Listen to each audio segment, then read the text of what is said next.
The vibration of my phone against the granite countertop sliced through the warm scent of roasting turkey. I wiped my hands on my apron, expecting a last-minute request for cranberry sauce. Instead, the message from my son froze the blood in my veins. After I had drained my entire life savings to buy them that beautiful house in Willow Creek, he was telling me not to come to Thanksgiving. He claimed they needed space, but I felt the walls closing in. My name is Evelyn Hart, and for 62 years, I have tried to be a woman of her word. Today was supposed to be a victory lap. I had just clocked out for the final time at Northwind Relay Services, handing in my badge and walking out into the crisp November air of Mill Haven, Colorado. My retirement had officially begun. I drove home to my small rented apartment, humming a tune, thinking about the turkey legs I had prepped and the pumpkin pies cooling on the counter. I was ready to bring Thanksgiving to my son's new home. Then, my phone vibrated against the Formica countertop. I wiped my hands on a dish towel and picked it up, smiling when I saw the name Aaron pop up on the screen. My boy. He is 35 now, a grown man working as a senior engineer at Skyline Metrics. But in my heart, he is still the little boy I adopted all those years ago. I opened the message, expecting a request for extra gravy or maybe a photo of the grandkids. Instead, the words on the screen made my knees buckle. Mom, I know you bought us a house, but don't come to Thanksgiving. We just need some space this year. It has been a lot with the move and everything. I read it once, then twice. The smell of sage, roasting poultry, and sweet pumpkin spices suddenly felt suffocating, a cruel joke mocking the emptiness in my chest. I stared at the phone, my thumb hovering over the screen. He knew I bought them the house. Of course he knew. I had sold the home I lived in for over 30 years to make it happen. I had emptied my savings, liquidated my retirement accounts, and handed over a check that covered almost the entire cost of the sprawling property in Willow Creek Estates. I did it so Aaron and his wife, Natalie, would never have to worry about a mortgage. I did it so my grandchildren, Lily and Max, could have a big backyard. He is just stressed. I whispered to the empty room. I tried to rationalize it.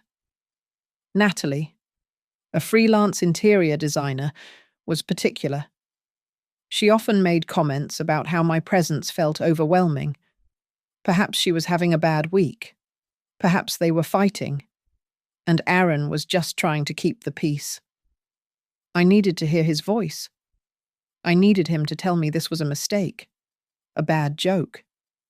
I pressed the call button. One ring. Then, the line went dead. He had declined the call. Before I could even lower the phone, a second text appeared. Mum, please don't make this harder. Just don't come. The rejection was absolute. It was cold, efficient, and devastating. My mind flashed back to the last few visits. I remembered Natalie's tight smiles and her lectures about boundaries. Evelyn, your generation just does not understand that we need our own rhythm. She had said once when I stopped by with cookies. I remembered the confused looks on Lily and Max's faces when their parents stopped talking as soon as I entered the room. I had ignored it all. I thought I was helping. I looked around my apartment. It was a temporary space, or so I told myself. A few cardboard boxes were still stacked in the corner. My old armchair sat awkwardly against a beige wall. I owned almost nothing here. I had given it all to them. The deed to the house in Willow Creek was in their names. My bank account was meager. And lately, Aaron had been pushing hard to get access to it. Mum, let me help you manage what is left for safety. He had insisted last week. A cold shiver ran down my spine, colder than the Colorado wind outside. Why did he start the text with that specific phrase, "I know you bought us a house"? It felt less like an acknowledgement of gratitude and more like a preemptive strike. And why ban me from Thanksgiving? The one holiday that meant everything to us. I did not reply. My fingers trembled, but I did not type a plea or an angry retort. Instead, I walked over to my small printer in the corner of the living room. I took screenshots of the messages and printed them out on a crisp sheet of white paper. I folded the paper and tucked it inside the cover of my old leather diary. It was a habit I had developed over years of working in logistics, documenting the irregularities. Something was wrong. This was not just about a turkey dinner or a mother-in-law overstepping boundaries. My son had taken the roof over their heads from me. And now, he was closing the door in my face. I sat down in the silence of my rented kitchen, the food cooling on the counter, and for the first time in my life, I felt truly afraid of my own child. The silence in my apartment was heavy, dragging my mind back to a Tuesday night just a few weeks ago. I was sitting in the cramped, windowless back office at Northwind Relay Services, the hum of the server room vibrating through the thin walls. I should have been filing the daily logs, but instead, I was hunched over my notebook, calculating numbers until my eyes blurred. I was trying to figure out if my final paycheck, combined with the payout from my unused sick days, would be enough to cover the last installment of the down payment for Aaron. I remember whispering to myself, if I skip lunch for the rest of the month, I can make the transfer round up to an even 5,000. It was always about him. It had been about him since that stormy afternoon in Oklahoma. I closed my eyes and saw him again as a 3-year-old boy. He was sitting on the linoleum floor of the adoption center, skinny and pale, clutching a plastic red car with a missing wheel. The caseworker had told me he was difficult, that he had trouble bonding. But when the thunder cracked outside, shaking the glass panes, he did not cry. He just looked up at me with those large, serious eyes. I knew then. It was not a choice. It was gravity. I took him home through the driving rain, convinced that God had placed us in each other's path. To keep that path smooth, I worked myself into the ground. For 20 years. I was the treasurer at the elementary school by day, the cashier at a 24-hour grocery store by night, and on weekends. I scrubbed floors in office buildings downtown. I did it so Aaron could have braces. I did it so he could have the specific high-performance laptop he needed for his coding projects. I did it to pay for his dorm room so he would never have to work a night shift like I did. But looking back, the cracks were there. Hairline fractures I chose to ignore. I remembered Aaron at 16. He told me he was going to late-night study groups for his AP classes. I found out months later he was at an arcade across town. When I confronted him, he did not get angry. He just looked sad. Then there was the time I found my dream jar, a mason jar, where I kept loose change for a vacation I never took empty. He had taken $40. When I asked him, he hugged me, his voice trembling perfectly. "I just wanted to buy you a surprise for your birthday." "Mom?" But I came up short and got scared. I believed him. I told myself that every boy has a rebellious phase. Then came Natalie. They met at a tech fair, and I was so happy to see him in love. But soon, the comments started. Natalie would come to my house, the house I had lived in since before I met my husband, and look at the crown moulding with a critical eye. "It is charming." "Evelyn," she would say, "but Is it not a bit suffocating in here? The layout is so dated. The campaign to move me out was subtle at first, then relentless. Aaron sat me down one evening, his face serious, presenting it as a logical, protective measure.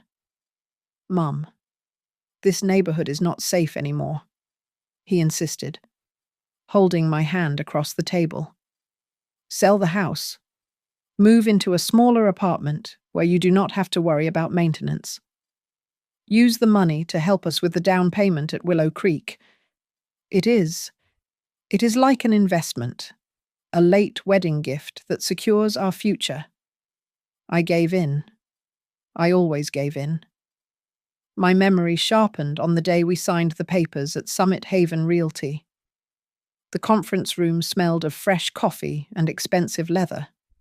The real estate agent, a woman with kind eyes, had paused with her pen hovering over the deed. Mrs. Hart. Are you sure you do not want to be listed as a co-owner given the size of the contribution? Before I could speak, Aaron gently guided my hand toward the bottom line, away from the ownership section. Mom, having your name on the deed just complicates the taxes and inheritance later. Trust me, we are doing this to protect you. I felt a strange numbness in my fingers as I signed. I saw Natalie exchange a look with Aaron, a quick, satisfied glance that vanished as soon as they saw me watching. I told myself I was being paranoid. I told myself that mothers sacrifice so their children can soar. Now, sitting in my rented living room, I picked up the photocopy of the closing documents I had kept in my file. I traced the lines with a shaking finger. My name was nowhere on the property title. I was listed only in the addendum, under a section titled Third-Party Financial Gift Source. The realization hit me like a physical blow to the stomach. If I am not on the deed, and I am banned from Thanksgiving, and he is pushing to control my pension account, then what is my role? I am not a matriarch. I am not a guest. I am a resource that has been fully mined. I stared at the paper until the black letters blurred. He is erasing me, I whispered, the words hanging heavy in the air. He is erasing me from my own life. The night before Thanksgiving was colder than I remembered. Or perhaps it was just the chill settling deep inside my bones. I could not stay away. I told myself I was just going to drop the gifts on the porch, a set of Lego blocks for Max and a sketchbook for Lily, and leave before anyone saw me. I wanted to respect the boundary Aaron had drawn, even if it felt like a line cut through my heart. I parked my old sedan 3 houses down from the driveway of the Willow Creek home, killing the engine to sit in the heavy silence. Through the large bay window, the house glowed like a lantern in the dark suburban street. I watched from the shadows. Natalie was moving around the dining room, setting the table with the good china I had given them for their wedding. Max and Lily were running circles around the kitchen island, their mouths moving in silent laughter. It was a perfect American postcard, and I was the ghost haunting the edges of the frame. I reached for the door handle, intending to make my quick delivery and vanish, when a sleek black car pulled up directly in front of their house. It was too late for a social call. A man in a sharp, dark suit stepped out, carrying a leather briefcase. Even from this distance, he looked out of place, like a shark swimming in a koi pond. He did not knock. He texted, and a moment later, Aaron stepped out onto the porch, closing the front door tight behind him. I rolled my window down just a crack, the night air biting at my cheeks. The wind carried their voices, low but distinct in the quiet neighborhood. We have to get the emergency guardianship papers signed before Monday, Aaron said, his voice tight and hurried. If she if she changes her mind or talks to anyone, we lose the window to transfer the assets. I froze, my hand still clutching the gift bag. Guardianship assets. Natalie stepped out a moment later, wrapping her arms around herself against the cold. Aaron, are you sure it feels extreme? She is just a little forgetful sometimes. The lawyer, a man I now recognized from the website of Grayson and Locke Legal Group, adjusted his cuffs. His voice was smooth, devoid of any warmth. Forgetfulness is subjective. Mrs. Hart. The argument for cognitive decline holds water if you have the suitable medical records. The court just needs to see a pattern of inability to manage her own affairs. My heart hammered against my ribs like a trapped bird.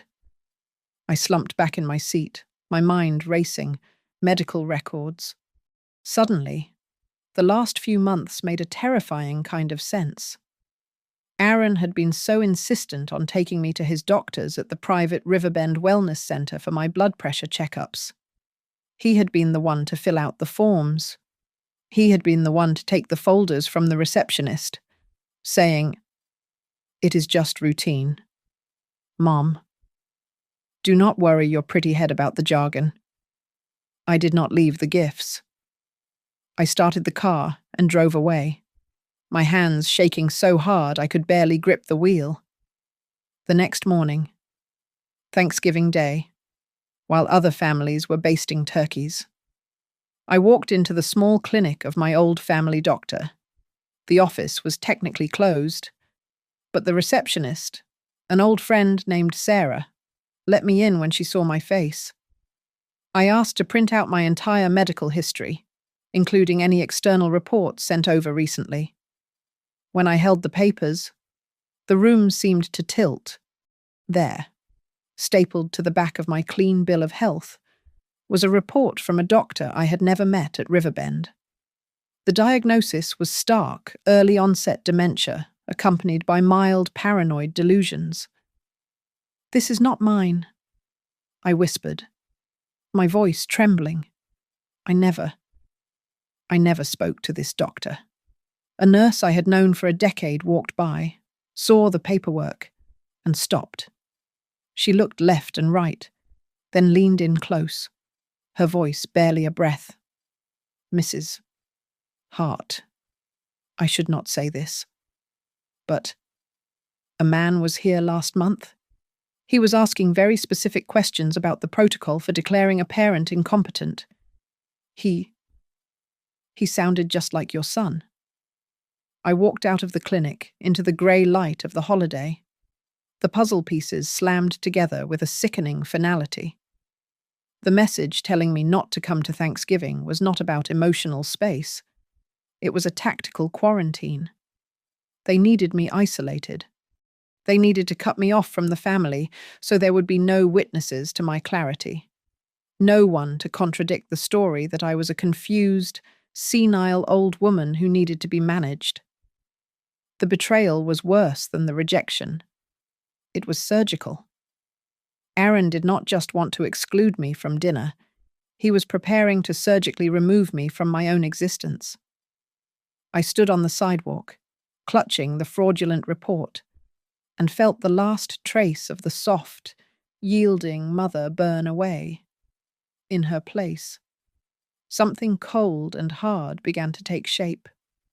Panic has a taste, and it tastes like copper and bile. Standing in the cold wind outside the clinic, my hands shaking around the steering wheel, I knew I could not go home to my empty apartment. I needed an ally.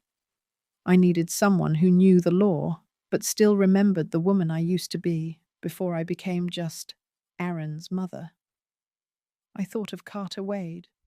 He was an old friend of my late husband, a man who ran a small practice called Wade and Shoreline Counsel downtown. He dealt in wills and estates, not high-tech corporate mergers, and that was exactly what I needed. I drove straight there, ignoring the speed limit. Carter's office was a humble, brick-walled space filled with the smell of old paper and stale coffee. When I burst in, bypassing the receptionist, Carter looked up from a stack of files, his reading glasses slipping down his nose. "Evelyn, you look like you have seen a ghost," he said, standing up immediately. I slammed the folder onto his desk. "Not a ghost. Carter. A robbery. And the thief is my son. For the next hour." The only sound in the room was the rustling of paper. Carter went through everything. He scrutinized the photocopy of the house deed where my name was absent. He studied the bank statements showing the transfers I had made to Aaron. But when he got to the medical report, the one claiming I was suffering from paranoia and dementia, his face went pale. He took off his glasses and rubbed the bridge of his nose. "Evelyn," he started, his voice low and grave. "Do you understand what this is? It is a lie," I said, my voice cracking. "It is a lie to keep me away from the dinner table." "No," Carter said sharply. "This is not about dinner. This is a weapon. In the state of Colorado, if a petitioner can present emergency medical evidence that a senior citizen is incapacitated, they can get an ex parte order. That means a judge could grant Aaron temporary guardianship over you without you even being in the room to defend yourself." I felt the blood drain from my face. "Guardianship, you mean? Like managing my checkbook?" Carter leaned forward, his eyes locking onto his mine. "I mean everything. Evelyn, if he has this fake report and a lawyer willing to push it, he can freeze your bank accounts. He can decide where you live. He can sell your assets to pay for your care. If he files this on Monday morning, by Monday afternoon, you could be legally a child in the eyes of the court." The room spun. I felt a wave of nausea so strong I had to grip the edge of the desk. I had spent the last 24 hours hurting because I thought my son wanted distance. I was wrong. He did not want distance. He wanted total control. He wanted to strip me down to a husk and harvest whatever was left. I thought he was just stressed. I whispered, the shame burning my cheeks. I thought he just didn't want his mother hovering around. "He is counting on that," Carter said. "He is counting on you being soft, on you being the nice, self-sacrificing mother who walks away quietly."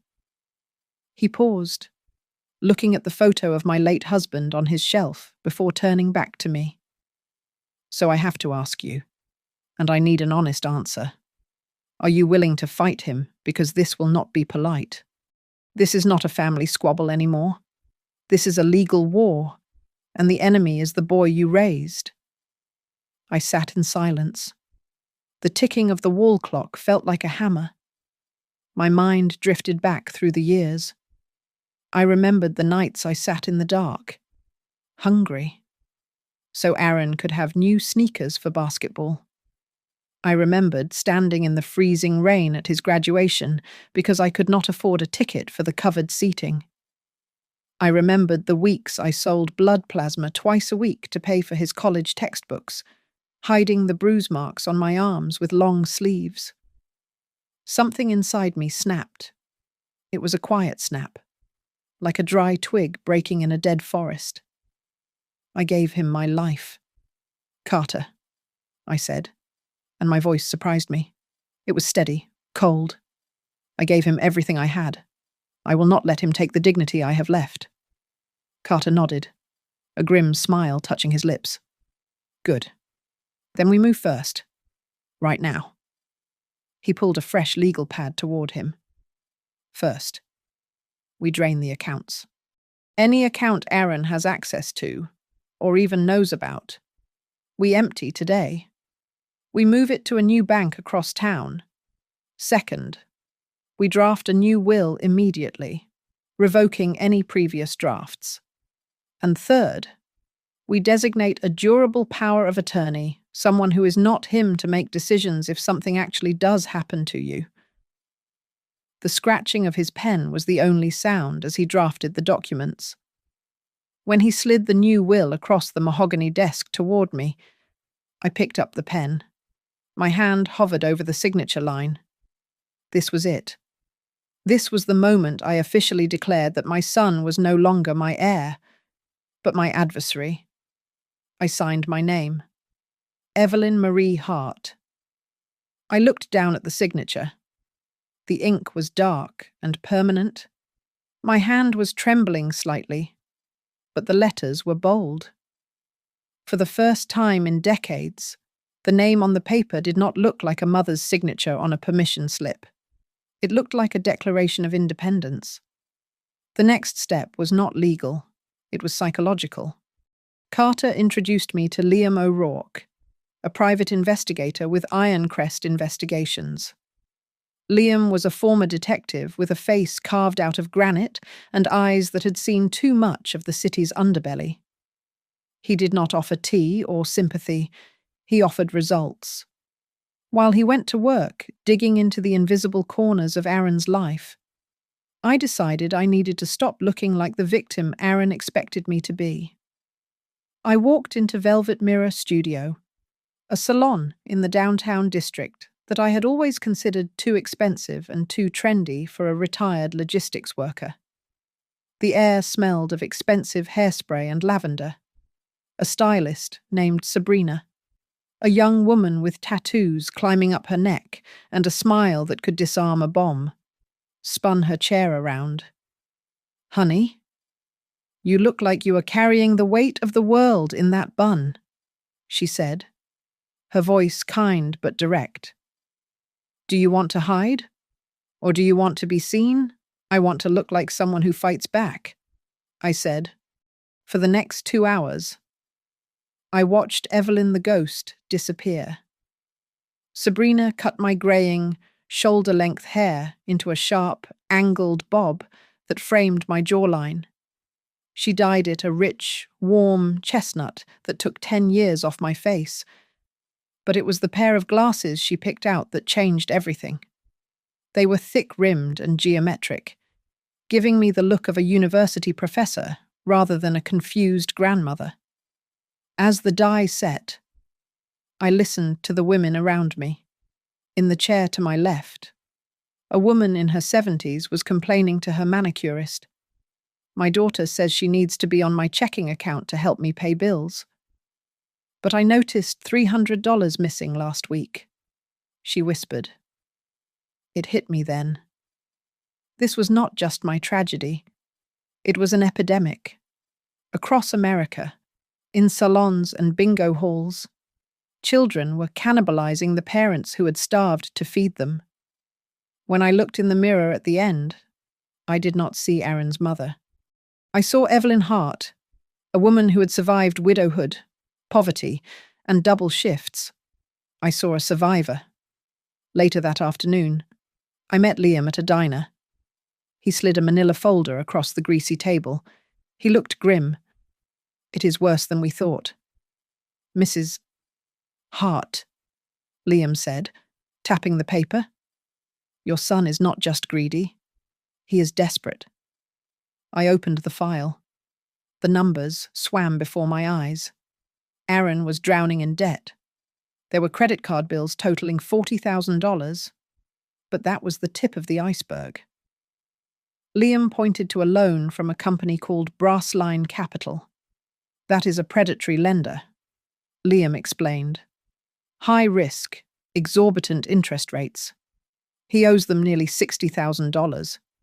And here is where the money went." He flipped the page to show transaction records from a casino in the neighboring state. "He has a gambling problem?" I asked, my voice barely a whisper. "A bad one." Liam confirmed. "But this is the part that will make you angry. He took out a second mortgage on the Willow Creek house 3 months ago. He forged Natalie's signature. He told the bank it was for a startup investment for a friend." I squeezed the plastic coffee cup in my hand until it crumpled. hot liquid spilling over my fingers. I did not feel the burn. The house I had paid for with my life's blood was now collateral for his blackjack addiction.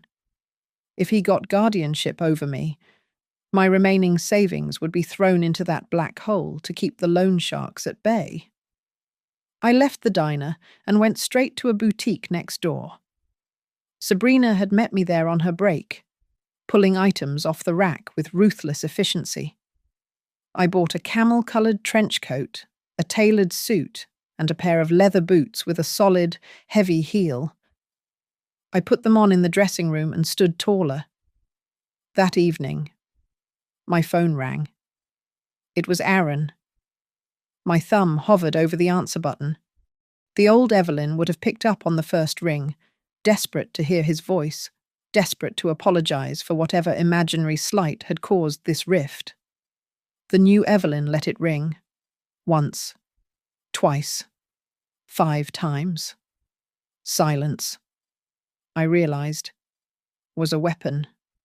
Let him wonder where I was. Let him worry. Back at Carter's office, the 3 of us, Carter, Liam, and I looked at the calendar. "We do not hide," Carter said, looking at the date. "We use the holiday. He expects you to be begging to come to dinner, or crying at home.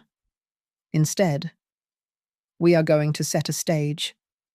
He thinks he is the director of this play," I said, adjusting my new glasses. "But he is just an actor who does not know his lines yet." Carter nodded. "Exactly. We turn Thanksgiving into a trap. We let him think he has won. Let him think you are pliable and ready to sign whatever he puts in front of you.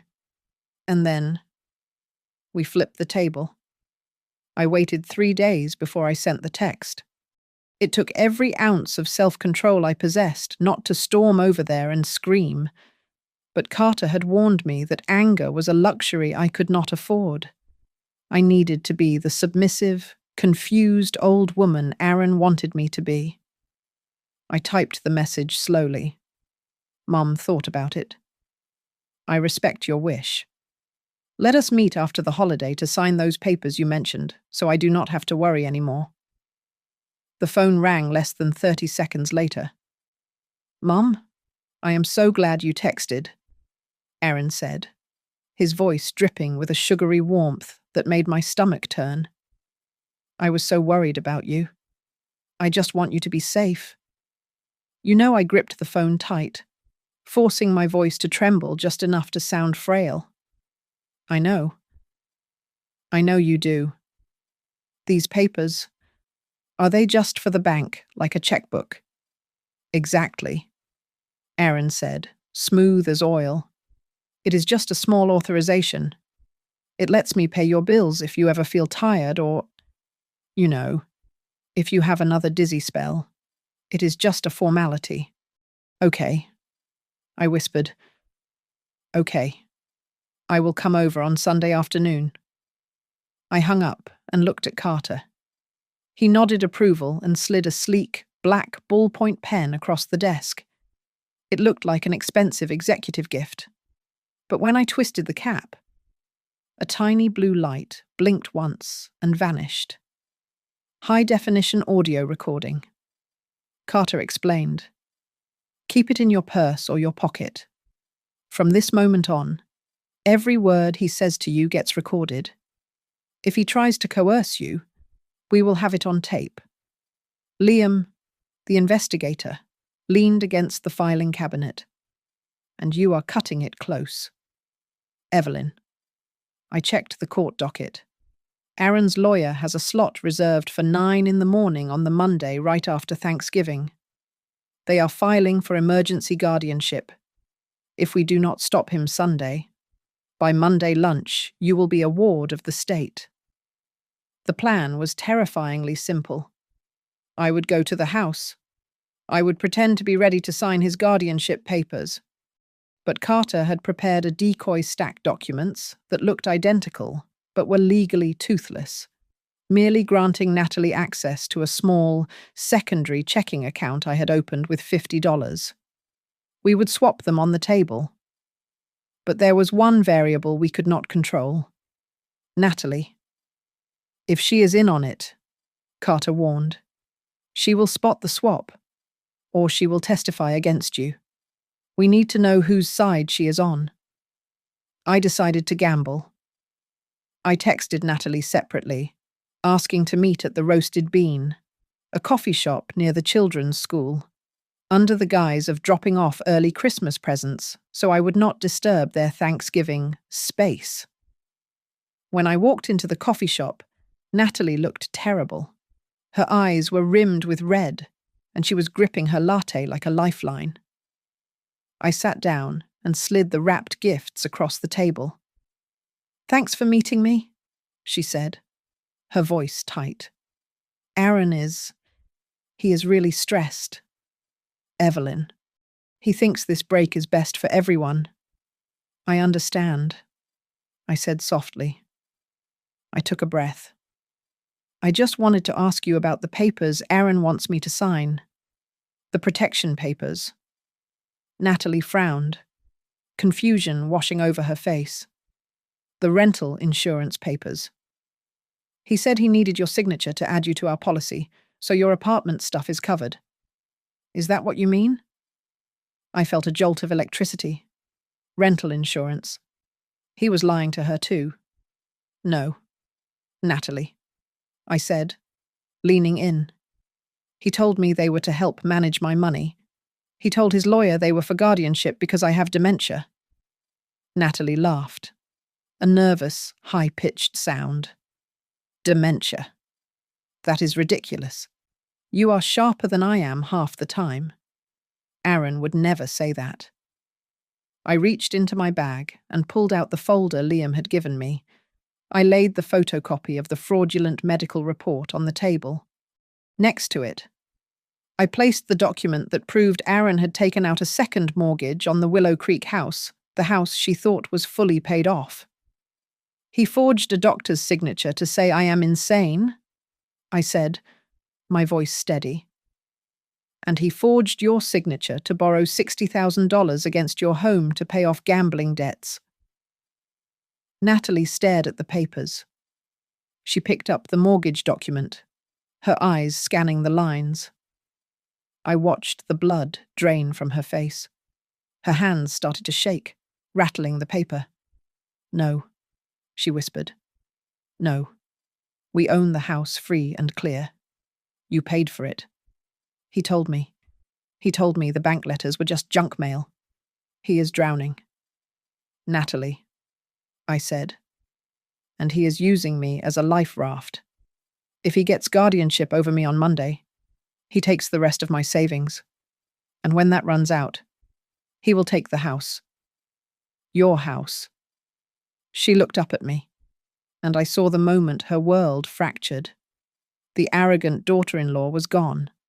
In her place was a terrified woman realizing the man she slept next to was a stranger. "He told me you were the problem," she said, her voice breaking. "He said you were becoming a financial burden. He lied about everything." "Yes," I said, reaching across the table to cover her trembling hand with mine. "He did. But now we know. And on Sunday, we are going to make sure he never lies to us again." The phone rang at 6 in the morning, the harsh sound cutting through the grey dawn light of my apartment. It was Natalie. Her voice was thin and brittle, sounding like she had been awake all night staring at a ceiling fan. "I found them." "Evelyn?" she whispered. I waited until he was in the shower, and I checked his laptop. There is a whole folder named Medical Legal. He has been emailing that lawyer since August. There are drafts of a letter claiming you have forgotten how to use a stove. And there is a scan of your signature he must have lifted from a birthday card. I closed my eyes, feeling a fresh wave of nausea. "Did he mention the house?" "Yes," Natalie said, and I heard a sob catch in her throat. "He has been talking about downsizing for weeks. saying Willow Creek is too expensive to maintain. He told me we should move to a rental to save money. I thought it was just regular financial stress. But he is planning to sell it the moment he gets control over you. Isn't he? He needs the equity to pay the loan sharks, I said gently. Bring everything you found. Meet us at Carter's office in an hour. When Natalie arrived at the law office, she looked like a woman walking through a war zone. She was pale, clutching a flash drive in her hand. Carter sat us both down, the air in the room heavy with the smell of old law books and impending justice. He did not sugarcoat anything. Natalie, you need to understand the mechanics of what Aaron is trying to do, Carter said, leaning forward with his hands clasped. If the court grants him guardianship over Evelyn based on these lies, he becomes the legal custodian of her person and her estate. He can argue that Evelyn needs expensive, full-time care in a facility. To pay for that, he is entitled to liquidate her assets. Since Evelyn paid for your house, he can argue that the funds invested there need to be recouped for her medical needs. Natalie stared at him, horror widening her eyes. So, he could kick me and the kids out to pay himself. He could evict you legally within 30 days. Carter confirmed. And given his gambling debts, that money would never go to a care facility. It would go straight to Brassline Capital and the casinos. The silence in the room was suffocating. I watched my daughter-in-law process the fact that the man she married was willing to make her and their children homeless to cover his tracks. She looked at me, then at the photo of her children she kept as her phone wallpaper. I will not let him do that, Natalie said. Her voice shook at first, then steadied. I thought I was protecting my family by siding with him before. But if I want to protect Lily and Max, I have to stop him. If you need me to testify, I will do it. I will not let him use you as an ATM, and I will not let him drag us down with him. Carter nodded, a grim satisfaction on his face. Good. Then we are changing the game. We are not just going to catch him in a lie, we are going to nail him for conspiracy. Carter outlined the new strategy. We would not just defend against the guardianship. We would go on the offensive. We would file a petition accusing Aaron of conspiracy to commit guardianship fraud. Liam, the investigator, laid out his finished financial report on the desk. It was a damning document detailing the dates of Aaron's casino visits, the high-interest loans, and the forged mortgage documents. It proved motive beyond a shadow of a doubt. We have enough here for a criminal referral, Carter said. While Natalie returned home to secretly back up every email and text message onto a cloud drive Aaron could not access, I played my part. I sent Aaron a text, keeping my tone light and grandmotherly. I am so relieved you are handling the paperwork. Honey, I will see you Sunday. I hope everything goes smoothly after the holidays. It made me sick to type it. But I needed him to feel safe. I needed him arrogant. That afternoon, Carter made a call to the Jefferson County District Office. He spoke to an assistant district attorney named Mariah Collins. She was a woman known for her hatred of elder abuse cases. Carter put the call on speaker so I could hear. You are telling me this guy forged a doctor's note to declare his own mother incompetent so he could pay off a bookie? Mariah's voice crackled over the line, sharp as a whip. We have the forged report, the real medical records, the financial motive, and the witness testimony of his wife, Carter said. He is planning to have her sign a power of attorney this Sunday under the guise of it being a simple bill-paying authorization. There was a pause on the line. I want to be there, Mariah said. If he puts a pen in her hand and lies about what the document is, that is attempted fraud in real time. I will have a team nearby. We will treat this as an active sting. Let him think he has won. Carter. Let him think he has the whole world in his pocket right up until the moment we close the handcuffs. The Sunday air was crisp, but inside my chest, the heat was rising. Aaron had called me at noon, his voice dripping with that manufactured warmth he used when he wanted something.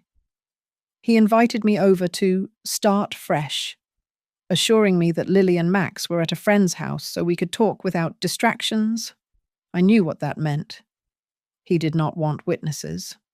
I pulled into the driveway of Willow Creek Estates. I was wearing my new tailored suit under the camel coat, my hair styled in the sharp bob Sabrina had given me, but I carried a box of pumpkin pie like a shield. I looked like a mother coming to make peace, but I felt like a soldier walking into a minefield. When I entered the living room, the stage was set with terrifying precision. On the coffee table, a thick stack of documents sat next to a heavy, expensive fountain pen and a steaming cup of herbal tea. Natalie sat on the sofa opposite where I was guided. She looked exhausted, her eyes darting away from mine, but I saw her fingers tapping a rhythm on her knee. She was ready. Aaron guided me to the armchair, smiling that tight. Politicians smile. Mom, I am so glad you came. We just want to make sure you are taken care of. You know how much we worry.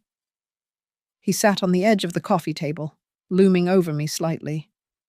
Then, the performance began. Mom, we need to be realistic. He started, his voice lowering to a whisper.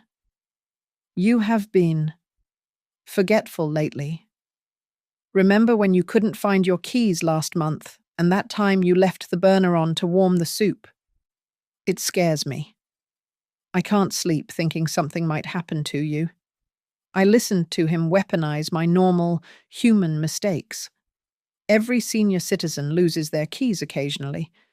Every person forgets a pot on the stove once in a blue moon. But Aaron was weaving these threads into a noose.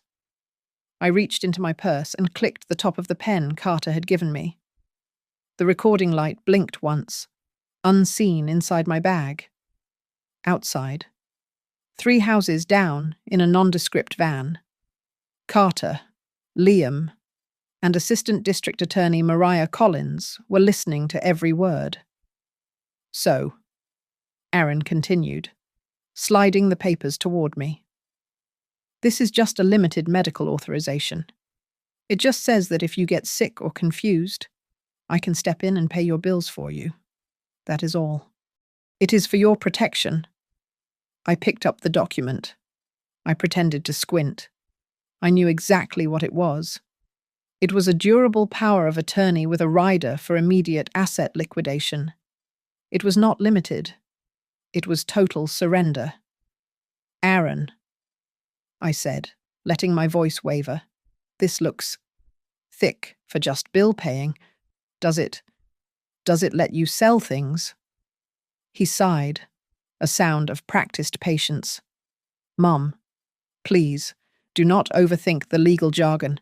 It is standard boilerplate. It just gives me the ability to handle assets if, and only if, you can't. Just trust me. I looked at Natalie. She gave me a microscopic nod. It was time. I reached for the tea. My hand shook, partly acting, partly the adrenaline coursing through my veins. As I brought the cup toward my lips, I jerked my wrist. Oh, I cried out. The hot liquid splashed across the table, soaking the top half of the documents. Brown stains spread rapidly across the white paper. Mom, Aaron snapped, his mask slipping for a second before he caught himself. It is okay. It is okay. Natalie, get a towel, I am on it. Natalie shouted, jumping up. She grabbed the sodden stack of papers. I will dry these off in the kitchen. Aaron, you clean up the table. It was chaos for 10 seconds. Aaron was on his knees, wiping the wood with napkins, distracted. In the kitchen, I heard the rapid rustle of paper. Natalie was swapping the wet, dangerous documents for the dry. Harmless duplicates. Carter had printed documents that only authorized a joint account with $50 in it. Natalie came back in, breathless, holding a fresh-looking stack of papers. I managed to save the bottom copies, and I printed the top sheet again from the email you sent me. She lied, her voice trembling perfectly. She placed the decoy stack in front of me. Aaron let out a breath, unaware that his entire scheme had just been dismantled in his own kitchen. Okay. Good. Mom, just sign here, here, and here. Let us get this done so we can have pie. I picked up the pen. My heart was hammering against my ribs like a trapped bird. I looked at Aaron, really looked at him. I saw the greed in his eyes, the impatience. He did not see a mother. He saw a signature. Okay. Honey, I said softly. If it helps you sleep. I signed. Evelyn Hart. I signed again and again. With every stroke of the pen, I was not giving him power. I was sealing his fate. I was signing a document that proved he attempted to coerce me, while legally, I was agreeing to nothing more than sharing a debit card with his wife. When I finished, Aaron snatched the papers away, checking the signatures. A look of pure, unadulterated triumph washed over his face. He placed the papers in his briefcase and snapped the lock shut. Thank you. Mum, he said, leaning in to hug me. You did the right thing. He squeezed me tight, and I felt cold. He thought he had just stolen my life. Then, the silence of the Sunday afternoon was shattered. Boom, boom, boom. 3 heavy, authoritative knocks echoed from the front door. Aaron pulled back, frowning. Who is that? I adjusted my glasses, the trembling in my hands gone. I think, I said, my voice steady and clear. That is the consequences. The heavy wooden door swung open, revealing Liam standing on the porch. But he was not alone. Flanking him were a uniformed police officer and a woman in a sharp grey blazer who radiated authority, Assistant District Attorney Mariah Collins. She held a folded paper in her hand. The air in the room shifted instantly from a cozy Sunday afternoon to something cold and sterile. Aaron Hart? Mariah asked, her voice cutting through the silence. I am Assistant District Attorney Collins. We have a warrant to search this property and seize electronic devices related to an investigation into elder abuse and financial fraud. Aaron let out a short, incredulous laugh. He stood up, adjusting his cuffs, trying to summon the charm that had worked on me for decades. Officers, there must be some mistake. We are just having a quiet family meeting. My mother and I were just signing some standard paperwork. There is no mistake, Mariah said, stepping into the foyer without waiting for an invitation. She held up a file. We have copies of the encrypted emails you exchanged with your attorney, specifically the ones discussing how to fabricate a medical timeline regarding your mother's mental state. The smile on Aaron's face didn't just fade. It evaporated. His skin turned a sickly shade of grey, the colour of old ash. He opened his mouth to speak, to spin another web, but movement from the couch stopped him. Natalie stood up. She did not look at her husband. She walked steadily toward the door, her heels clicking on the hardwood floor, until she stood shoulder to shoulder with me. She reached into her pocket and pulled out a silver USB drive. Here, Natalie said, handing the drive to Mariah. This is the backup of everything. The emails to the fake doctor, the text messages to the loan sharks, and the calendar appointments he tried to delete. Aaron whipped around, his eyes bulging. Natalie, what? What the hell are you doing?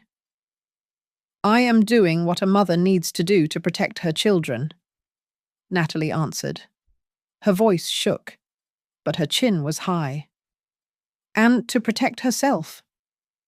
Mariah walked over to the coffee table.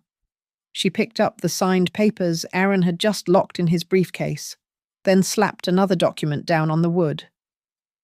This is a forensic analysis of the medical report you plan to submit to the court tomorrow. The signature of Dr. Aris was copied from a digital archive. The doctor himself was at a conference in Florida on the date of the alleged examination. We have the hospital security footage to prove it. Liam stepped forward from the doorway, his voice low and gravelly. And we know about the money. Aaron, we know about the $60,000 you owe to Brassline Capital. We know about the $40,000 you lost at the tables in Black Hawk last weekend. And we know you forged your wife's signature to take out a second mortgage on this house to cover the interest. The room seemed to shrink. The walls of the beautiful home I had bought for him were closing in. Aaron looked at the police officer, then at his wife. And finally, his desperate eyes landed on me. He realized his legal maneuvering had failed, so he reached for his last weapon, my guilt. He fell to his knees. Tears streamed down his face, instant and plentiful. Mum, he choked out, crawling slightly toward my chair. Mum, say something. Tell them I was just trying to help you. You know I love you. I was drowning. Mum, I just needed a bridge loan. I was going to pay it all back. Do not let them take me. I looked down at him. For 40 years, that cry would have been enough. I would have sold my soul to dry those tears. I would have taken the blame. But as I looked at him now, groveling on the rug, I did not see my son. I saw a predator who had been caught in his own trap.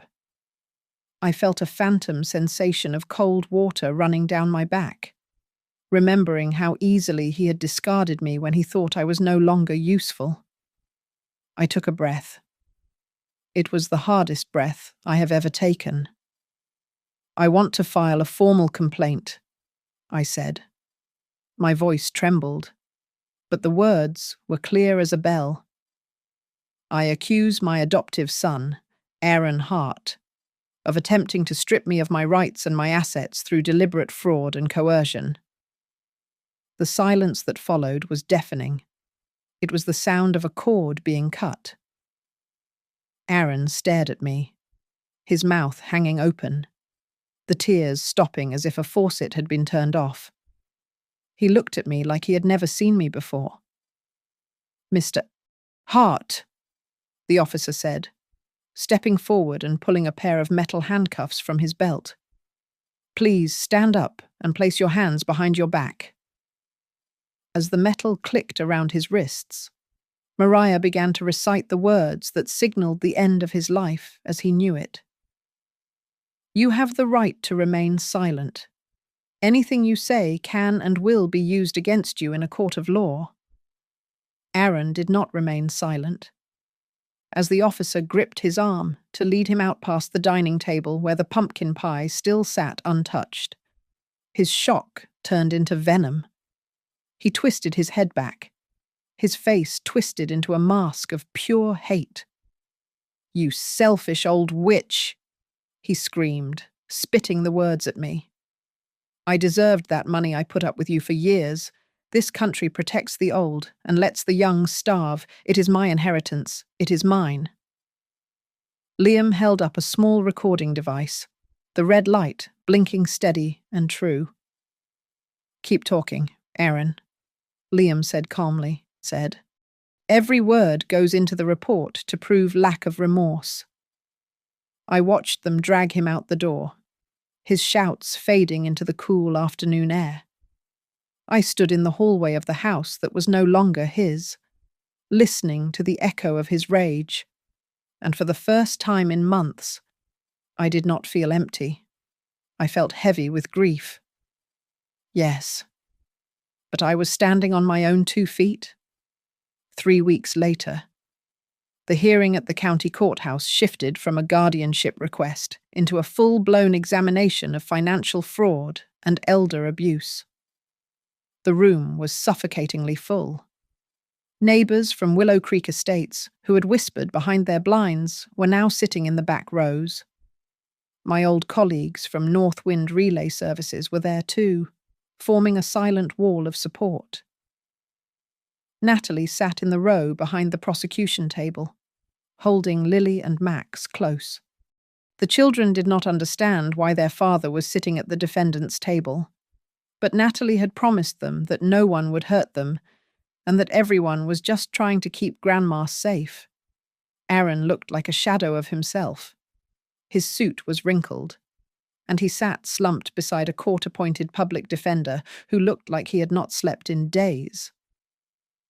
Aaron refused to look at me.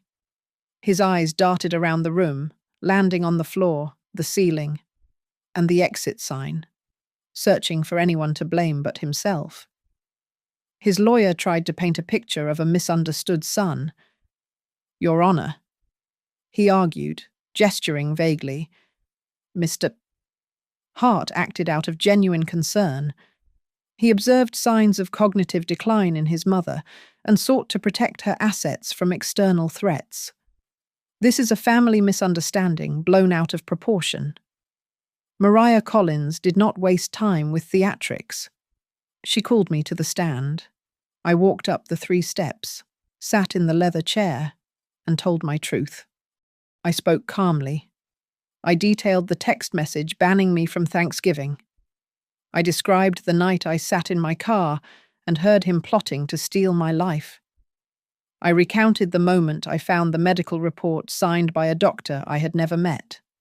I did not cry. I did not need tears to prove that my heart had been broken. The facts were sharp enough to cut glass.